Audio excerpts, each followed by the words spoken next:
Hello, everybody. I'm Louise Kingham. Welcome to Powerful Women's in Conversation series. Today, I'm delighted to be chatting with Juliet Davenport, who is founder and CEO of Good Energy. Hello, how are you? Hello, Louise. I am very good actually, considering the situation we're in. I have to say, pretty good. Thank you. How are you? Yeah, I'm okay. We got a new member into our household today who is going to be keeping the kids company for all of about 10 minutes, I think, till they get bored of the puppy. And then suddenly I find I have an extra job to do for the next few Yes. months while we continue working as we are. So it's probably not the most sensible thing I've done this week, but never mind. Too late now. But enjoyable. Yeah, very, very, very much so. So how have your things been? I mean, you've been leading a big team of people in your organisation through this very strange time that we're living in. What's it been like for you? Yeah, so it was really interesting because I think we surprised ourselves about how easy it was to get people working remotely initially. Our IT team was pretty fantastic. They built a load of laptops and shoved people out the door with them. Um, and we got pretty much nearly 300 people working remotely within about 2 or 3 days. So that part of it was actually I was pretty thumbs up.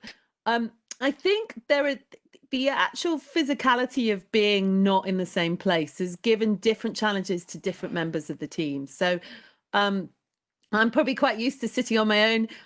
Despite all appearances, I'm a little bit of an introvert. So I quite like thinking, I like reflecting.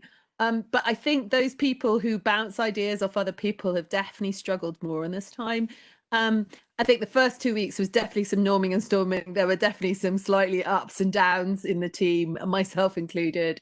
Um, but it feels like we're getting to a better place. I'm probably more extrovert, so I do bounce things off people, and I have lots of corridor conversations, and ping an idea in my head, and then suddenly I run off and talk to three people about it and see if I think it's doable and carry on.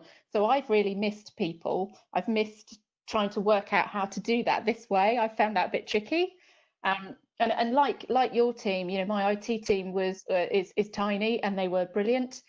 We were already working flexibly, largely, but on and off, not as a consistent thing for most people.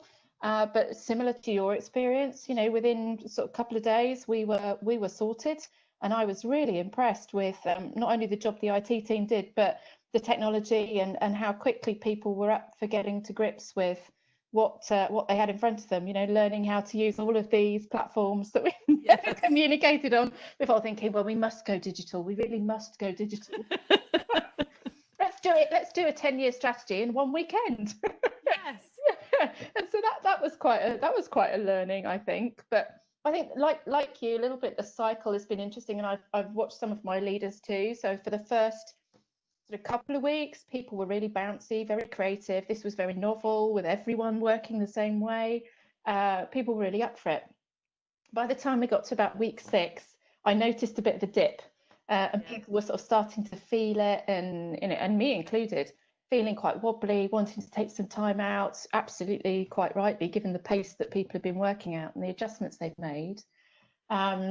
And then then we started to hear a little bit more about, so when might we come back to some sort of office or gathering or something then? What might the plan look like? So I guess people are starting to really get used to it, but also starting to miss some bits of what things were like before, but certainly not expecting to go back to anything that looks like the old normal, I guess. What about yours? Have you been talking to them about sort of what next and what it looks like? Yeah, so we're just about to do a survey with the whole team to ask them what their preferences are, because fundamentally there's no reason for us to have to go back into the office, but we want to understand what people's needs are, who would like to go back into the office, and where we take it from there. I mean, there were quite a few people that when Twitter announced that they're going to become a virtual company, there were a lot of thumbs up. So I can imagine there'd be quite a few people who will be quite pleased. As a mum, as a working mum, I've been used to doing juggling for all of my career, that since having children sort of 14 years ago.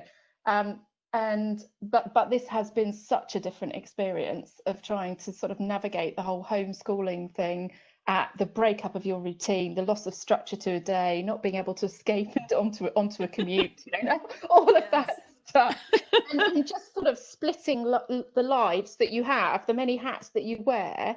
Now, I was reading something the Institute of Fiscal Studies put out. It's some research, I guess they'd done last month, that was saying, that working women are still doing the sort of lion's share of the childcare and all the caring responsibilities, whatever those might look like, and organising domestic life as well as working, as well as a lot of them being also furloughed. Didn't explain whether there was much of a connection between all of those things, but does that sort of thing? Does that sort of ring any alarm bells with you in terms of whether or not women might be at some sort of disadvantage as a result of going through this experience? I think normal before this. I think I've heard cases on both sides. I mean, I have to say we've got a lot of we promoted paternal leave quite heavily as an organisation, and I think we have in our senior leadership team, we have a significant number of men that continues, as we all know, the issues within the energy sector of trying to get a more diverse workplace. But a lot of those guys share parental care. And I know we've got some people who work reduced time so that they can take their share of childcare. So I think it's interesting. That may be a general trend, but I wonder whether we're beginning to see the elements, particularly in some of the younger generations, where we're seeing men step up and actually want to take responsibility for childcare and enjoying it. So I think obviously it is still an alarm bell, but let's encourage men to be part of this and share the love, I feel. The love and enjoyment of childcare. Yes, which is very rewarding. And I think, I mean, and also split it out, sort of my husband and I. So I tend to do the walking to school. I'm quite good at that. My husband tends to do the complex languages. He's good at that. So split it in the way that suits your family as well. I think these things are important to find a balance that suits individuals. But yeah, I mean, it is a worrying trend, but let's keep encouraging a wider group of men to be part of the childcare system. Yeah, I mean, I agree with you completely, and obviously we both work a lot on the Powerful Women initiative and have done things in our own organisations. And of course, you've got some great stories to tell about starting this journey really quite early compared to most of the companies in the energy sector. What's been your favourite sort of D&I learning and benefit that you've seen come through in good in the work that you've done on promoting inclusion and diversity? I think this was quite a while ago. I mean, one of the things is actually having some of the senior leadership team in one room, and when you look around the room and you go, oh, yes, that physical actually looking around the room and looking at your diversity makes quite a big impact. And I remember that was because obviously being a female leader, you kind of think, and it's just not true, just so you know, but this is how my biggest learning was, oh, we got that bit sorted because I'm a woman, and you don't is the absolute answer. What you realize is being a woman makes absolutely no difference. I mean, you might be more conscious of it, but it doesn't necessarily mean it all filters down. So I think what we did straight away when I looked at my senior team, went, oh, whoops. And it wasn't because any of them weren't any good or anything like that. It was just like, wow, this is really quite undiverse. Doing some numbers was really first important step. Look at it, be honest about it, and be honest that you're not going to necessarily fix it, because some of it's internal and some of it's external, but do everything you can internally to make sure you do bring diversity in. And it's one of the things we've learnt from the work on the Energy Leaders Coalition, isn't it? If you don't measure, if you don't look at the data, then you're very likely to start doing the wrong things, or the things that won't have the kind of impacts that you're hoping will arise. So it's a great place to start for companies that aren't off the blocks yet. And I think making sure you've got CEO level engagement in that data, because I think it can quite easily go missing in strategies unless CEOs do engage with it. I've definitely seen that sort of dropping, that little light bulb moment in those meetings when you've seen people recognize the data of their own company and go, wow. Now I get it. Yeah. Yes. and that's been really important, I think. And part of this is driving awareness and then taking responsibility. So when you look at the good stuff that's happened inside the company on your journey, and then you look at this experience that we've been going through now, do you see and think that there are lessons from companies as we emerge from this situation into whatever the next phase of that might look like, in terms of what it means for their workplace strategies and what they do around diversity and inclusion? Oh, hugely. I mean, I don't. I think the way that people have now embraced the Zoom or the Teams mentality has meant that I can attend meetings all over the country and have an input into research, innovation, policy that possibly I never could before, because my personal life is that I don't want to spend too much time away from home. It's important to me to be here for my family. And that has given me much more flexibility because these meetings are enabled by Zoom. And what I would hope going forwards is that we see a true hybrid of that. So you can attend meetings in person, but also you can attend them through Zoom, so you feel like you're in the room. I'm kind of hoping that's where we may get to eventually. And anecdotally, what I'm hearing from outside the company is that you're seeing a lot of people that are very happy now to do deals over Zoom where they would never have been, and they would have jumped on a plane and flown over to the US or China or sort of Middle East. And they don't feel they have to do that anymore. It's almost like this has given them permission not to. And in that world, I can imagine much more flexibility for women who want to be close to their family, but also do some really interesting jobs. This potentially is the opportunity.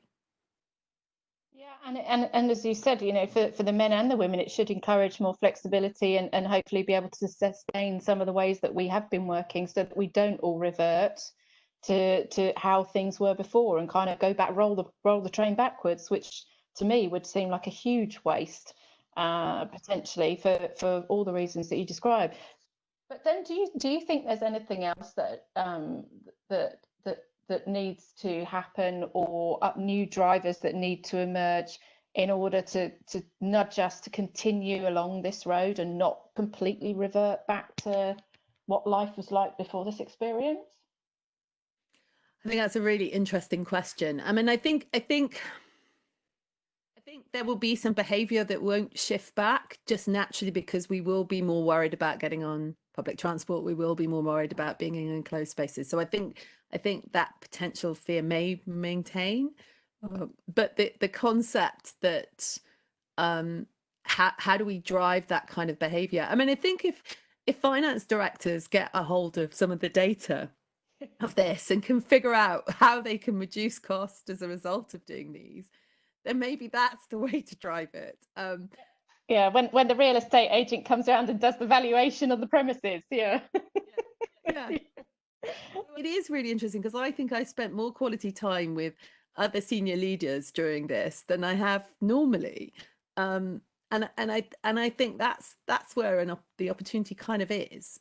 I agree. And I also think because we're sort of looking into other people's living rooms or bedrooms or attics or wherever it is, actually that's introduced, I think, something I do believe women are sort of naturally comfortable with, which is just that natural humility in your communication. And I think that's probably been a bigger adjustment, not to generalize clearly, for some men more than it has been for women. So I agree with you. I've had some far more interesting engagements and conversations and much more insightful conversations in this experience, because we've all been sort of put into a situation together, and sort of a very strange sort of new normal to get to grips with.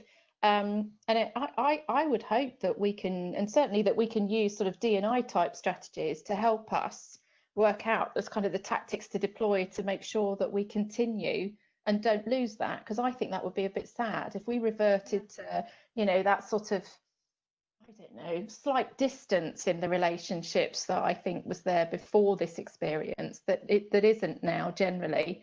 Sometimes when people put on a suit or put on a uniform, that is a distancing mechanism. It's a distancing from the individual as a personality, and it's a power mechanism as well.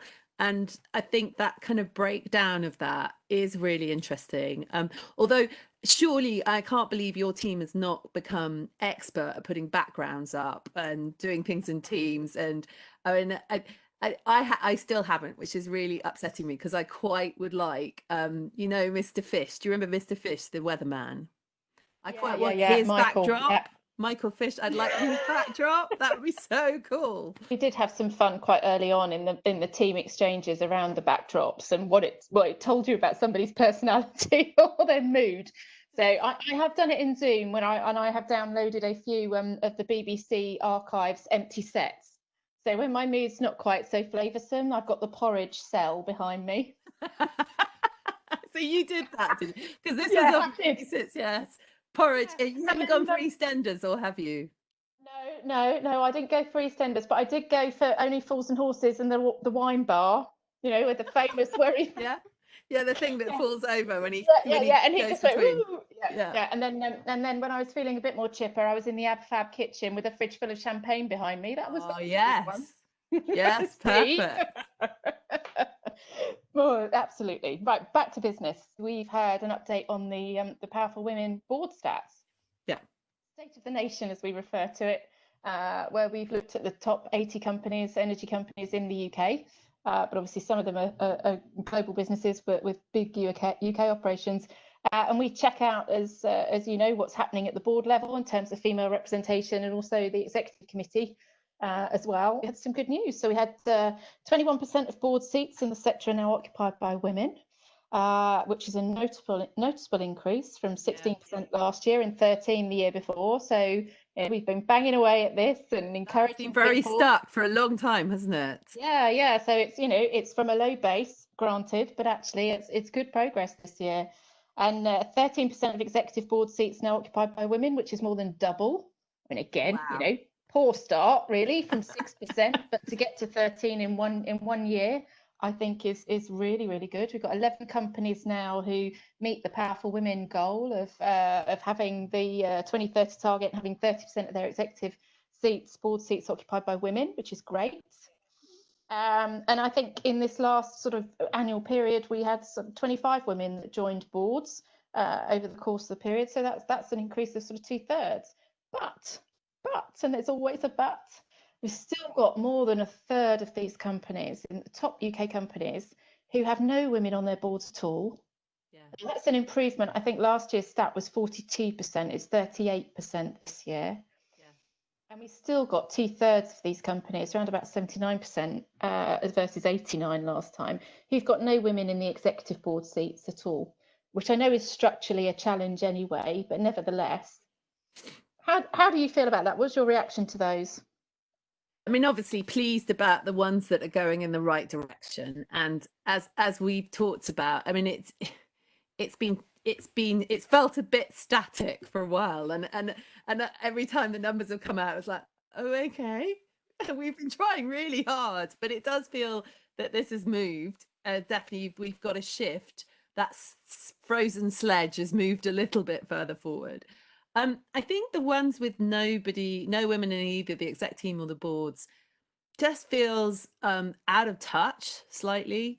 And I find it very difficult. So I tend to, if somebody contacts me either to work with us or to form a partnership with us or to generally talk to us, I do always check out their boards and I do always check out their execs.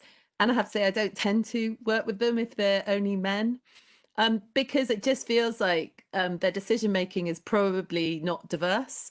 They could potentially be stuck in groupthink. They're probably riskier to work with as an organization.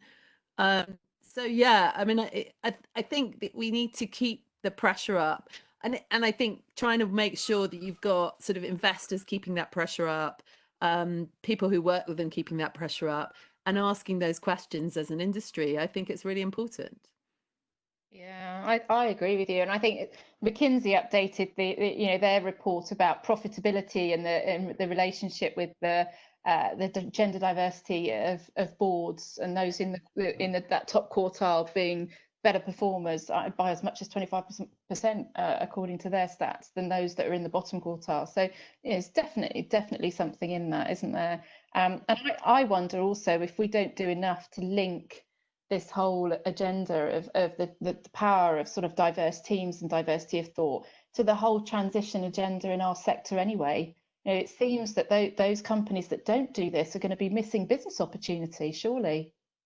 I think so. And I think also missing opportunities of hiring fantastic people. I mean, I got invited to an all male to go and listen to an all male panel the other day. I was like, well, why would I want to do that? So immediately, if those people are pitching anything, they're getting less of an audience. But also, I think that if your senior team looks very singular in its makeup, um, you're not going to be encouraging a lot of people to want to come and work for them.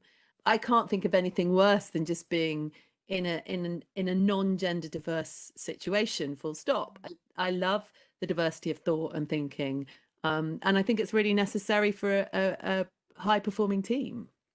Yeah, no, I agree, and I do really genuinely believe that people that don't drive this and lead from the top on this one are missing a real trick in terms of business opportunity.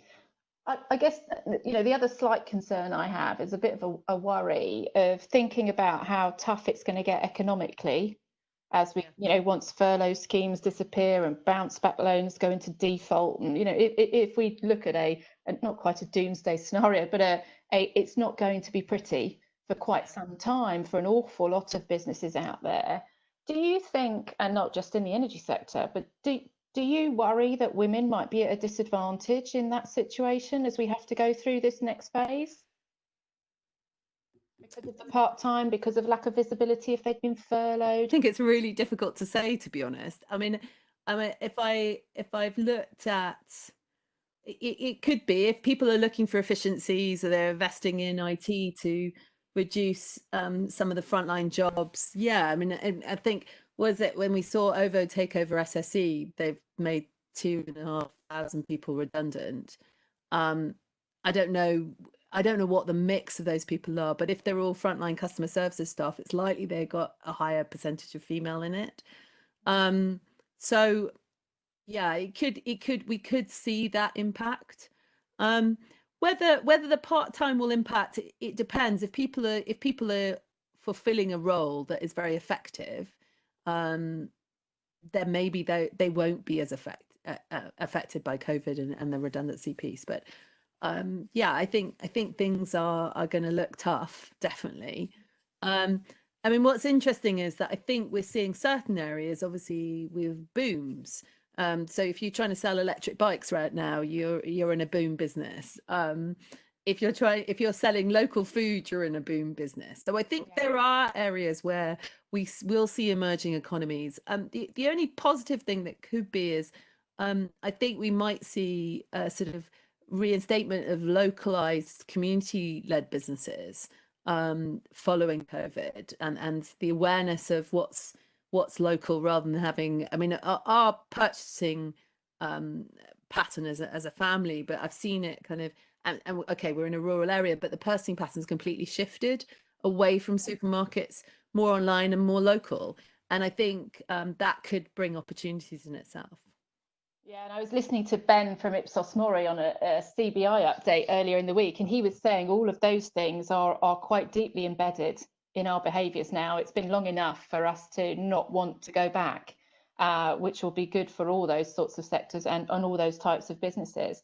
And I think he didn't specifically reference this, but I was listening to him and thinking actually, well, women are particularly good at making choices that aren't just about one dimension. So and that hence they will think about, why would I choose that particular type of work? There'll be a lot of different reasons, and it won't be about the corner office and the status. There's many different facets to what the world of work used to think we made choices about. Women don't tend to do it that way. So I think that's potential upside. But I also just slightly concerned that if people are invisible, if companies if they've then sort of put lots of women on furlough, for example, and they're no longer visible and not necessarily as assertive as you or I can be, then I do worry that might be an unintended consequence of what a company might do without really thinking it through properly in terms of what the diversity is that they'll be left with after whatever action they've got to take. Yeah, that's interesting. For economic survival. Yeah. And I do think that the companies like the Energy Leaders Coalition companies like Good Energy and the others that work alongside you here, they've got a handle on that and they're thinking about that and those sorts of issues as they're starting to plan to come out, which I think is fantastically positive. I think it is about continuing to bring this up in the public arena as an important thing. Because if there isn't an automatic challenge within an organisation, then you have to bring it from externals. And what's interesting is obviously some of the sector deals coming through have got diversity built into them, and I think making sure government keeps that on the agenda and our regulator keeps that on the agenda is important, because I think that can then bring that external pressure to bear, as well as publishing reports like the Powerful Women report. Yeah, I mean, that's a really good point. Do you see that the regulators and the government could do more on this in that regard? Well, I mean, I definitely think we're going to see some other sector deals come through on new technologies. There must be something, I would think, coming through on hydrogen soon. Trying to make sure that something like some kind of diversity commitment within those sector deals, I just think we need to keep that commitment up. So yes, can they do more? Well, definitely. But we need to see where they start and then start to influence that, obviously.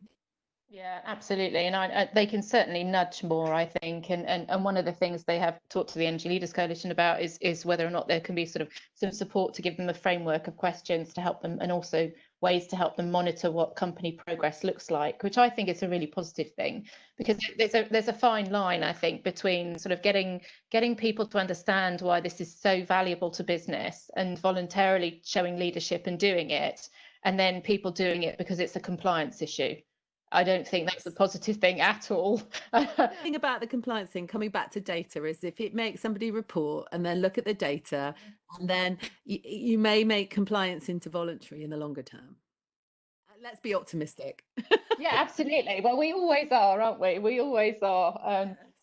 You know, I think Good Energy is a great example of being really progressive. And I know your time in the Energy Leaders Coalition has been largely spent about putting a little bit of challenge back in the rest of the room to encourage people onward and upward, and they've risen to it very, very well. So I mean, it's a pleasure working with all of you on that group. Any parting thoughts from you in terms of what your hopes are and your wishes are looking ahead? Oh yes, and I think this is one of the things we've touched on in the Energy Leaders Coalition, is whether there is anything more widely we can do about the longer term pipeline and education within this sector, because I would love to see more female STEM students come through. I would love to see STEM put back on the map for women's education. And I think STEM is so important in our future lives, whatever gender you are, because it gives you a basis in how our economy works. It's so important to the technology we use in our everyday lives. And I'd love to see, if possible, that we can use this as a force to good to really influence that, because I am, as you know, a passionate advocate of girls in science. I was one. Absolutely. I was in a very small minority. I was a very small minority in my student days, which felt interesting and quite isolating actually at the time. And I think I would love to see just more people find this area exciting, because it is. I mean, for me, energy is such a fundamental to our society. It's fundamental to how you solve climate change. Why wouldn't you want to get involved?